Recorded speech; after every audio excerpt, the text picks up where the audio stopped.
Whatever happened to the days of same time, same place, same channel? Well, much as with the cases of all old media, the death knell was the advent of the internet. Whilst print media was the World Wide Web's immediate target, as soon as speeds were capable of supporting high quality video, the writing was on the wall. Old school TV needed to either adapt or die, and so far they've done really well in that regard. But one casualty of the streaming era has been the weekly release of new episodes, with binge drops taking over almost entirely, bringing an end to the days of waiting all week for the resolution to the cliffhanger. Or has it? I'm Rustin Charmaine, and this is that loose series where I waffle on about something or other for about 1,000 words, although sometimes it's significantly more than that, and one time was way less. I'm surprised you let me get away with that one. Anyway, 1,000 words.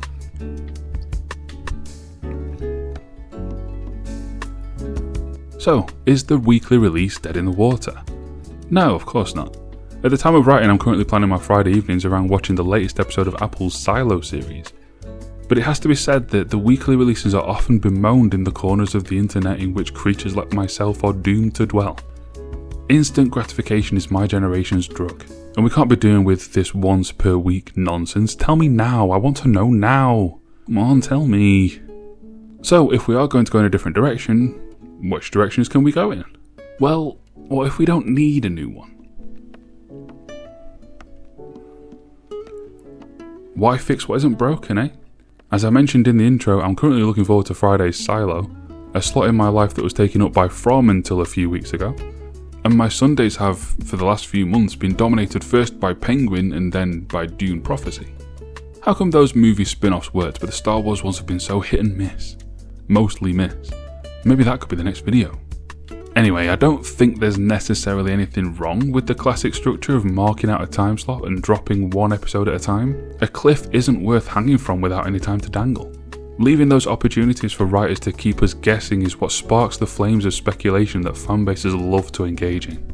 If every episode comes out at once, there's no space for suspense. But the flip side of that is that if your writing isn't up to scratch, or if your twists and turns aren't built up and paid off in good time, you risk losing the grasp you have on your audience. Since the dawn of time, viewing figures have tended to drop off the longer a series goes on for. And this is the risk of giving people time and space to find something else to watch. So, what's the alternative? Netflix. How you've systematically slaughtered my attention span over the course of the last few years. Well, to be fair, I've kind of always been like that. I'm losing interest in this video right now and I'm the one making it. But this has, over the last decade or so, become a tried and tested strategy of simply strolling up to the feeding trough, dumping in the entire week's worth of feed, then stepping back and watching the piggies gorge themselves. Yes, little piggies, fatten yourselves on that glorious content. Who needs a weekend? Get your feet up and spend the next 14 hours on the sofa, you know you want to. That turned a bit, didn't it? Sorry about that. Anyway, this strategy mitigates the issue of the once per week method, not giving the audience any time to get bored or for their attention to drift, keeping them locked in for the duration of what ostensibly becomes an incredibly long movie. But obviously enough, you then face the opposite issue of not being able to build tension and suspense as effectively, and missing out on giving fans their chance to speculate on what's happening next. If only there was some way to both have our cake and eat it.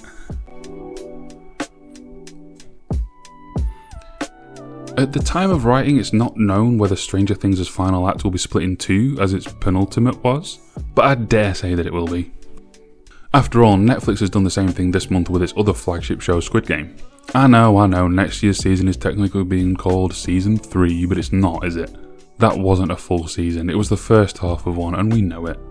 And therein lies the potential pitfall when deciding to go all Deathly Hallows and split your work into two parts.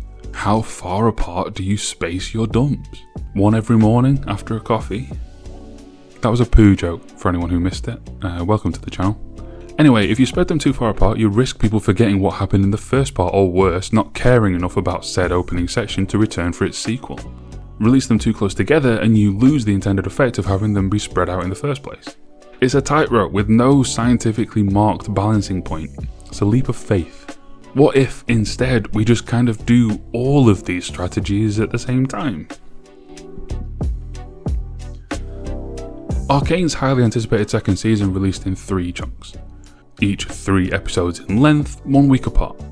For me, for this show, this worked out perfectly, as both seasons of the show have slotted nicely into an overarching 3-act structure that this release format allows to flourish. Now, that second season had its issues, which I'm not going to get into here, pacing, but I still feel that this method paid off for Riot as the best way to present their media. Will that work for anything else? I'm not so sure. But I don't think that's the lesson to take from the Arcane experiment. If anything, I think they proved that it doesn't really matter anymore. Write your show, cast it, film it, edit it, and then decide how you think it's best to go about sharing it with your awaiting public. It really does depend on the show itself which method will work best.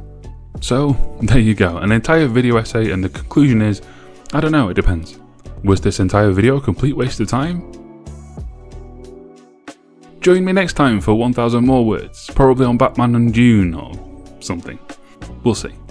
I've been Royston Charmaine, and until the future, drive safe.